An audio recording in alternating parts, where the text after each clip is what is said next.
Benjamín Gagiola para Corte de Caja, Historia Política. Las grandes transformaciones de un país pasan precisamente por las grandes reformas constitucionales y el gobierno de la presidencia Claudia Sheinbaum está llevando a cabo grandes reformas, reformas que le van a cambiar la faz y el rostro al régimen político mexicano.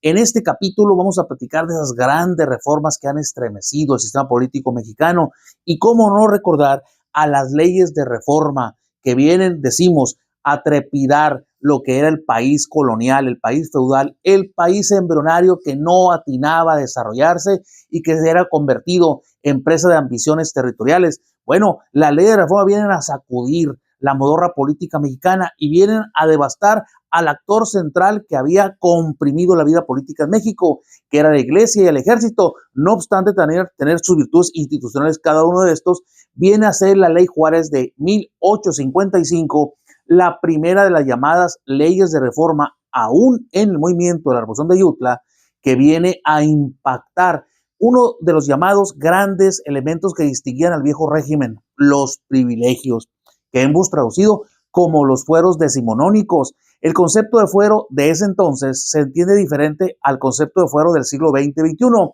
En los 1800, hablar de los fueros el hablar del privilegio de ir a un tribunal donde se te iba a juzgar a ti.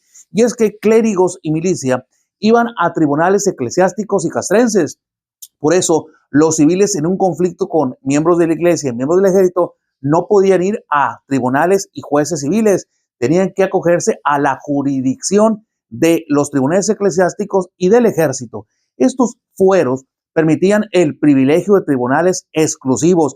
Y es que en la historia de México, como en la historia de Nueva España, existían tribunales diferentes, tribunal de minería, tribunal de comercio, incluso llegó a haber hasta un tribunal de ganadería, porque la figura de la mesta, que venía de España, es el antecedente de las uniones ganaderas en el país, tenían sus propios tribunales, el tribunal de pureza religiosa, el tribunal de la Inquisición, y muchos más tribunales que Juárez, con visión política y jurídica, va a tratar de desmantelar, porque era muy importante hacerlo para generar en el fondo un país de iguales ante la ley. E iguales ante la ley significa iguales ante la jurisdicción y el derecho.